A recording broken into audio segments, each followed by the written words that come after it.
నా పేరు Y Geetha. KGBV non teaching workers association రాష్ట్ర ప్రధాన కార్యదర్శి, ఐఎఫ్టీ అనుబంధ సంఘం ఇది.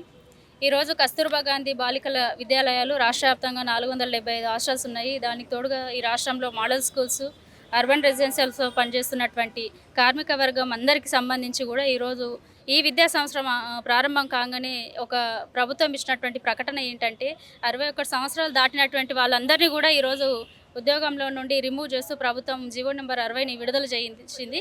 ఈ జీవో వల్ల హాస్టల్స్ ప్రారంభించినప్పటి నుండి ఈ రోజు వరకు కూడా ఇంకా హాస్టల్స్తో అనేక రకాలైనటువంటి అనుబంధాలు పెంచుకొని ఈరోజు విద్యాభివృద్ధి కోసం రాత్రనక పగలనక అసలు అతి తక్కువ చాలని వేతనాలతోటి ఈరోజు 2,000-1,500 వేతనంతో కూడా పనిచేసినటువంటి కార్మిక వర్గం అంతా కూడా ఈరోజు వాళ్ళ యొక్క సేవలను సడన్గా తొలగించేసరికి రోడ్డున పడ్డటువంటి పరిస్థితి ఉంది.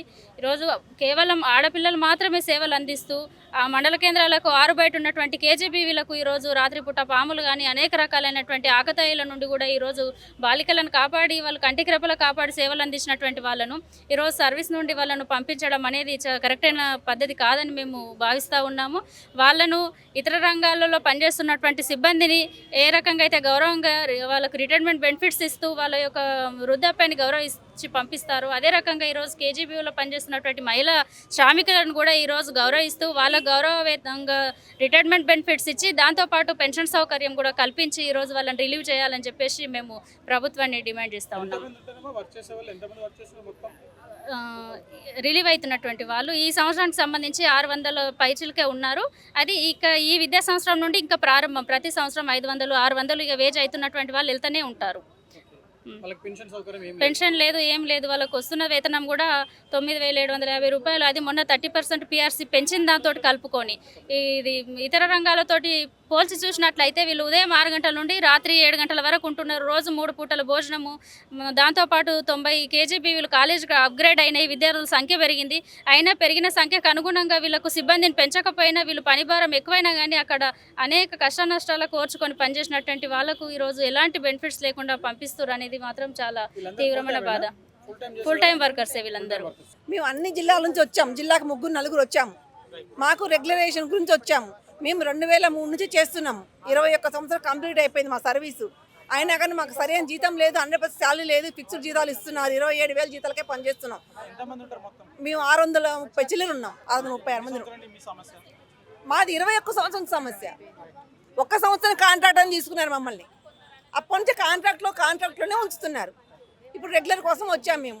గత 10 సంవత్సరాలు మమ్మల్ని ఎవరు రానివ్వలేదు. ఇక్కడ వినటానికి మా ఘోష వినటానికి ఎవరు రానివ్వలేదు, లోనకి రాలేదు.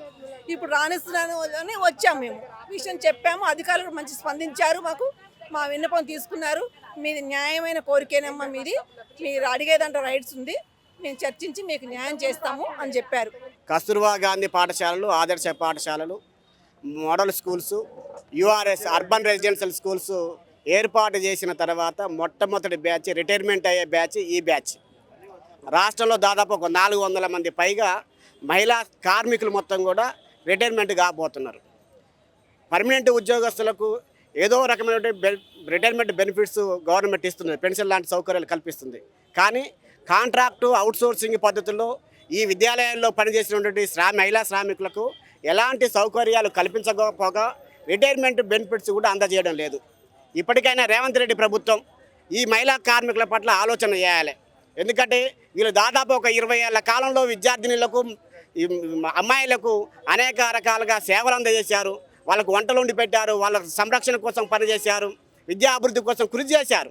కాబట్టి కేసీఆర్ ప్రభుత్వం మొత్తం కూడా అనేక దఫాలు వచ్చి ఇక్కడ విన్నవించుకున్న పట్టించుకున్న ఒక పరిస్థితి ఉన్నది. ఇప్పటికైనా మన కాంగ్రెస్ ప్రభుత్వం, రేవంత్ రెడ్డి గారి ప్రభుత్వం అధికారంలోకి వచ్చింది కాబట్టి మా కార్మికుల పక్షాన మొత్తం కూడా ఆలోచన చేయాలి. వీళ్ళకు రిటైర్మెంట్ బెనిఫిట్స్ కనీసం 25 లక్షల రూపాయలు ఇవ్వాలని మేము డిమాండ్ చేస్తున్నాం. అదేవిధంగా వృద్ధాప్యానికి చేరుకున్నారు, వీళ్ళు ఉద్యోగాలు కోల్పోతున్న ఒక పరిస్థితి కూడా ఉన్నది. కానీ బిడ్డల లేదా కొడుకుల మీద ఆధారపడి బతకాలంటే కష్టంగా మారబోతున్నది. కాబట్టి వీళ్ళకు కనీసం పెన్షన్ సౌకర్యాలను కల్పించాలని ఈ సందర్భంగా మేము డిమాండ్ చేస్తున్నాం. ఎందుకంటే అంగన్వాడీలు, ఇతర రంగాలకు సంబంధించిన వాళ్ళకు కూడా వాళ్ళకు రిటైర్మెంట్ బెనిఫిట్స్ కూడా ఇస్తున్నారు. కాబట్టి వీళ్ళకు కూడా ఈ వర్తింపజేయాలని ఈ సందర్భంగా ఐఎఫ్టీగా మేము డిమాండ్ చేస్తున్నాం. మేము చెన్నారెడ్డి గారికి వినతి పత్రం అందజేశాం. ఎస్పీడీ స్పెషల్ ప్రాజెక్ట్ డైరెక్టర్ కేజీబీకి సంబంధించిన వారు మల్లయ్య భట్ గారు ఉన్నారు. వాళ్ళకి సంబంధించి ఫార్వర్డ్ చేశారు. పోయి మాకు 1 గంట సేపట్లో రాండి అక్కడికి. అక్కడ కలుస్తామన్న విద్యాశాఖ ఆఫీసులో కలుస్తామని చెప్పారు. న్యాయం చేస్తామని చెప్పారు. తెలంగాణ మైనార్టీ రెసిడెన్షియల్ స్కూల్లో పనిచేస్తున్నాము. గత 8 సంవత్సరాల నుంచి మేము పనిచేస్తూ ఉన్నాము. అయితే ఇప్పుడు మా సెక్రటరీ మేడం ఏం చెప్తుందంటే మా పోస్టులు శాంక్షన్ పోస్టులు కాదని చెప్పి చెక్కుల ద్వారా శాలరీ ఇస్తామని చెప్పి అంటున్నారు. అయితే మేము గౌరవ ముఖ్యమంత్రి గారికి లెటర్ ఇద్దామని మొన్న కూడా వచ్చినాము. అయితే చిన్నారెడ్డి గారిని కలిసినాము, లెటర్ ఇచ్చినాము, మా సమస్యలు చెప్పుకున్నాం ఆయనకు. అయితే ఆయన కూడా సానుకూలంగా స్పందించారు. అయితే ఏమన్నా అంటే ఇది పోస్టులు మాది శాంక్షన్ చేయమని చెప్తున్నాము. PC and house keeping, security guard, cooking staff వీళ్ళందరి పోస్టులు శాంక్షన్ చేయాలని చెప్పి ప్రభుత్వాన్ని వినతి పత్రం పెట్టుకున్నాము. గౌరవ ముఖ్యమంత్రి గారు కూడా మరి దానికి సానుకూలంగా స్పందించారని చెప్పి తెలిసింది. మరి మీ ద్వారా కూడా మరోసారి ముఖ్యమంత్రి గారిని వేడుకుంటున్నాము. చిన్నారెడ్డి గారిని కూడా రిక్వెస్ట్ చేసినాము. ఇంతకుముందు మాకు జీతాలు ఏజెన్సీ ద్వారా ఇచ్చారు. ఏజెన్సీ వాళ్ళు ఇప్పుడు ఏజెన్సీను క్యాన్సిల్ చేశారు. క్యాన్సిల్ చేస్తే ఇప్పుడు మాకు ఈఎస్ఐ పిఎఫ్ లేదు, డైరెక్ట్ చెక్లు ఇస్తా అంటున్నారు.